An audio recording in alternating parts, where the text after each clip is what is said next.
आज की कथा में हम सुनाते हैं नारायण हरि का वामन अवतार क्यों हुआ और उन्होंने शुक्राचार्य की एक आंख क्यों फोड़ दिया।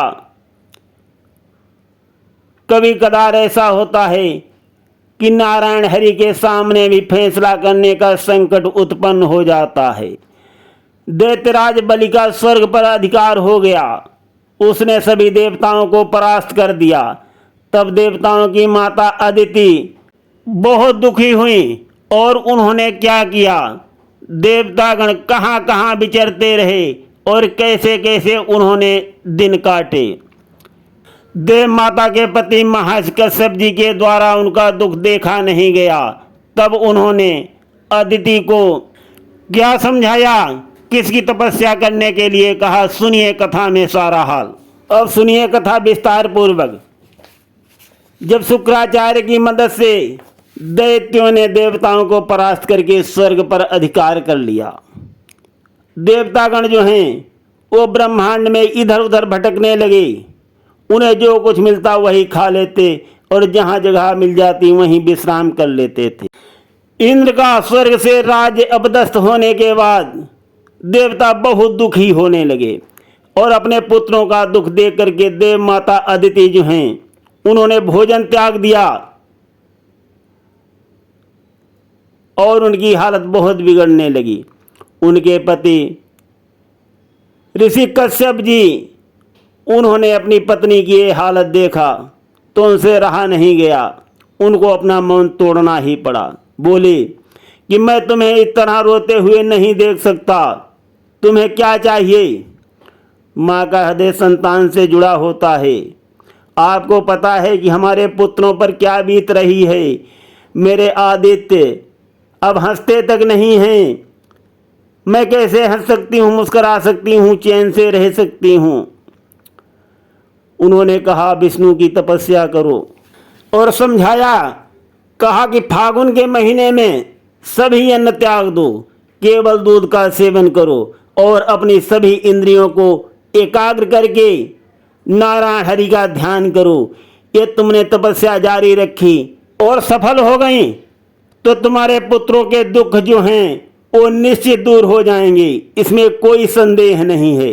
जैसे एक बार दैत्यों की माता अदिति ने इंद्र को समाप्त करने के लिए घोर तपस्या की थी, उसी भांति अदिति माता भी तपस्या करने के लिए तैयार हो गई और शीघ्र ही उनके आंखों के सामने नारायण हरि प्रकट हो गए।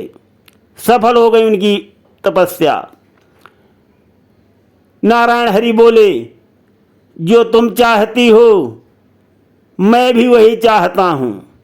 नारायण हरि को सब मालूम है देव माता किस लिए तपस्या कर रही हैं, तो उन्होंने पहले ही कह दिया बिना उनके मांगे और बोले, परंतु मैं क्या करूं, बलि जो है वो अत्याचारी नहीं है, वो मेरा सम्मान करता है।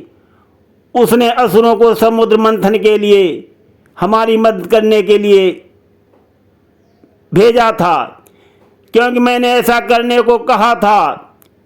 प्रहलाद की तरह वो भी इस बात का उदाहरण है कि वो राक्षस भी है पर दिव्य गुणों से संपन्न भी है, बलि उदार भी है, उसके द्वार से कोई खाली हाथ नहीं लौटता। यदि वो अपने तन पर स्वर्ण की परत लगाए होता तो वो उसे भी दान कर देता।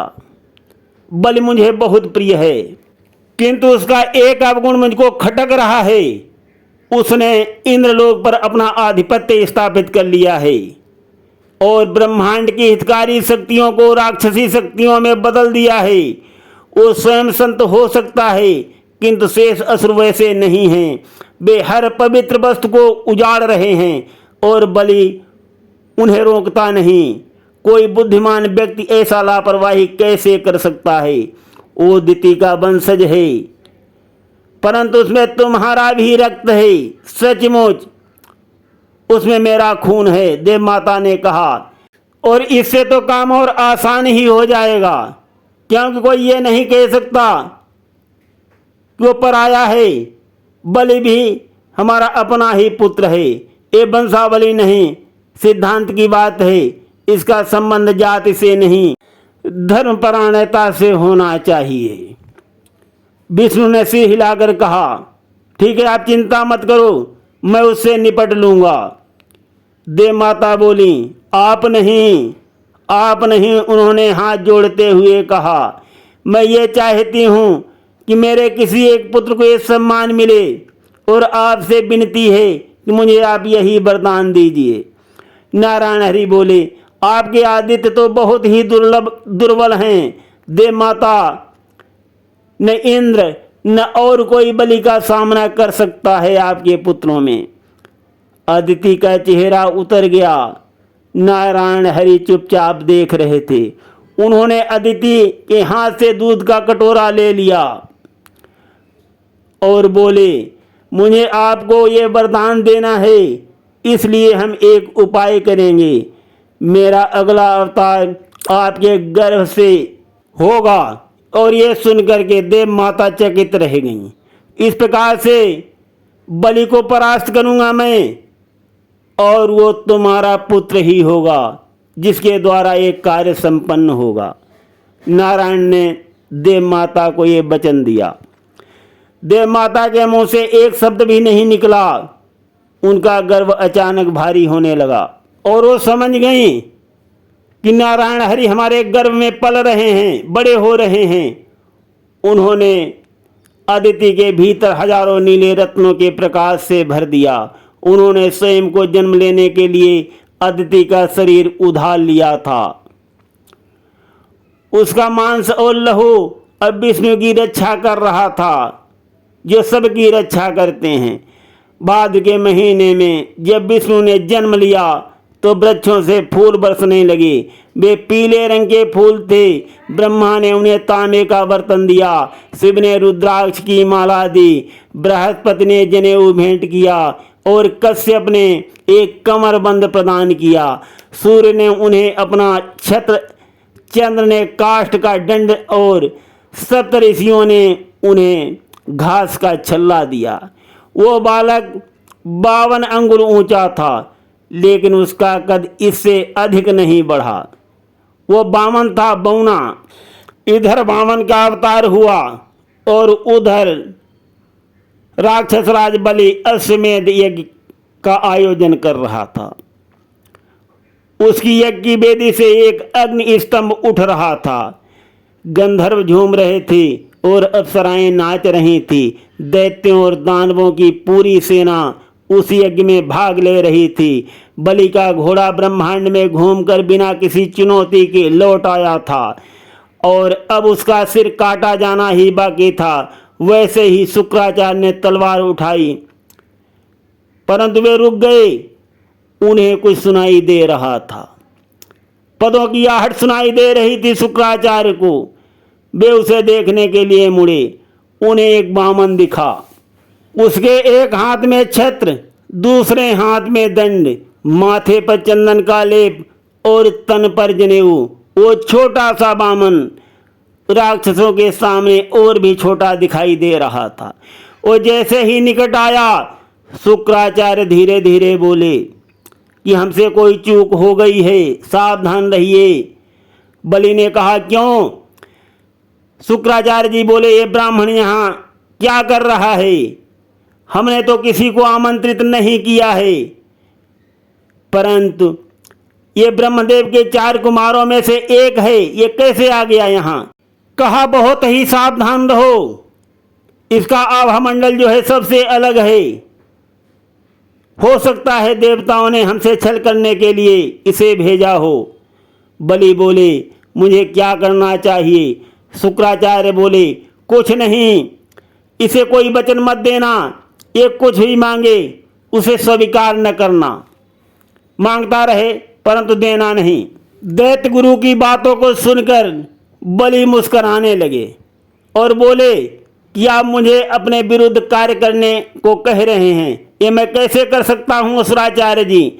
बामन तब तक सामने उनके आ गया। बलि ने हाथ जोड़कर उसको प्रणाम किया तो बामन ने उनको आशीर्वाद दिया। बामन बोला, राजन आप दीर्घायु हों। ब्रह्मांड में किसी की भी हिम्मत नहीं है जो अश्वमेध कर सके। वास्तव में आप बहुत ही असाधारण हैं। बलि बोले, मैं कुछ भी नहीं हूँ। उन्होंने कहा, नहीं नहीं, आप बहुत ही उदार हैं और आपके वंश में आपके पितामह प्रहलाद की भक्ति को मैंने सुना है, किंतु आप उनसे भी आगे हैं। आप बहुत बड़े दान की प्रतिमूर्ति हैं। आप किसी के अनुरोध को अस्वीकार नहीं करते, जो मांगता है उसे आप अवश्य देते हैं। बलि ने कहा, यदि दाता ब्रह्मांड है तो मैं मना करने वाला कौन होता हूँ। वामन बोले, तो क्या मैं जो चाहूँगा वो मुझे दे देंगे। ये सुनकर शुक्राचार्य के माथे पर पसीने की बूंदें छलकने लगीं। उन्होंने धीरे धीरे से अपना चेहरा जो है नीचा कर लिया। दैत्य गुरु का ये इशारा देख करके दैत्यों की सांसें जो हैं थम गईं, किंतु बलि नहीं घबराए।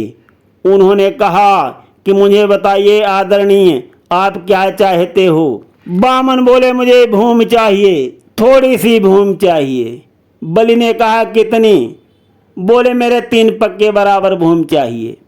सबको बहुत हैरानी हो गई, सब हंसने लगे और सोच रहे हैं इनके जरा जरा से पैर, और ये अपने केवल 3 पग पृथ्वी मांगने के लिए इतना झंझट मचाए हैं।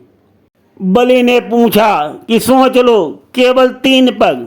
वामन बोले, हाँ हाँ, केवल 3 पग। क्या आपका ये विश्वास से कह रहे हो। बलि ने कहा। वामन बोले, बिल्कुल मैं विश्वास से कह रहा हूँ, किंतु इतनी भूमि तो कुछ भी नहीं है। वामन मुस्कराए। यदि कोई 3 पग भूमि से संतुष्ट नहीं होता तो किसी वस्तु से संतुष्ट नहीं हो सकता। कहने लगे, जैसे मैं बौना हूँ और अपने शरीर के आकार से संतुष्ट हूँ, उसी तरह से मैं 3 पग भूमि में भी संतुष्ट हो जाऊंगा। मैं बहुत ही संतोषी आदमी हूँ। बलि ने वामन को समझाया, कहा कि अभी भी आप सोच लो, मैं आपको इससे भी अधिक भूमि दे सकता हूँ। वो बोले, नहीं नहीं, मुझे इतनी चाहिए। शुक्राचार्य जी बोल उठे और उन्होंने बलि की बात को काट दिया। कहने लगे कि जब इनको इतनी ही भूमि चाहिए तब ज़्यादा देने की क्या आवश्यकता है। तो नारायण हरि ने कहा, बस 3 पैग का संकल्प करा दो। बोले, संकल्प की क्या जरूरत है, ऐसे ही नाप लो।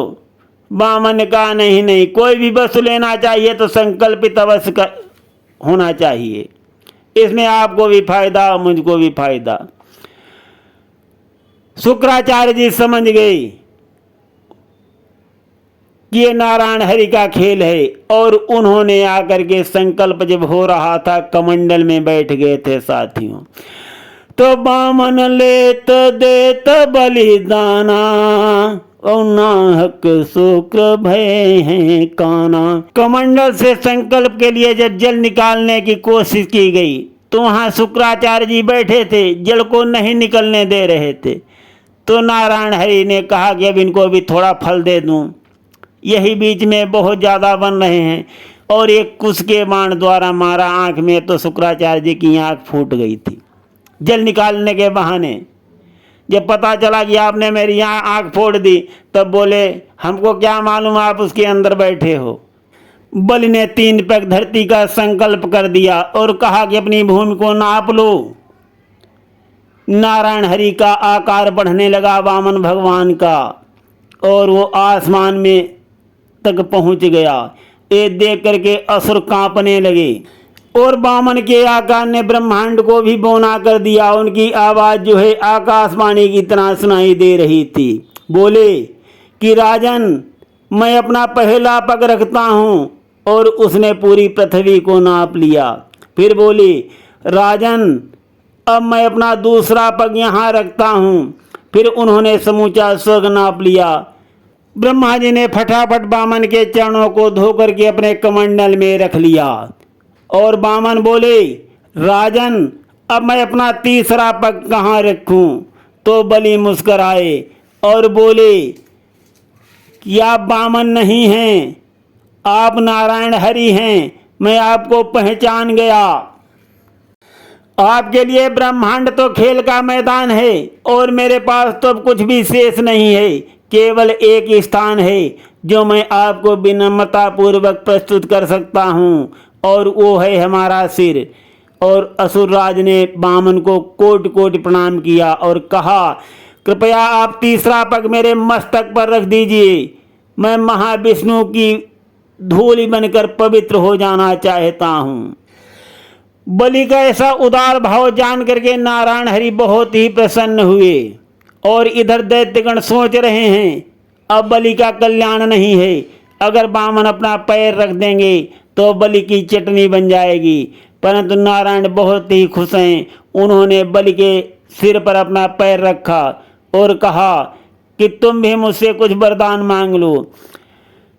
बलि कहता है, मैं क्या वरदान मांगू मांगने वाले से, परंतु बलि जो मांगेगा वो हम अगली कथा में सुनाएंगे। सुनते रहिए गिरीश अध्यात्म में। धन्यवाद।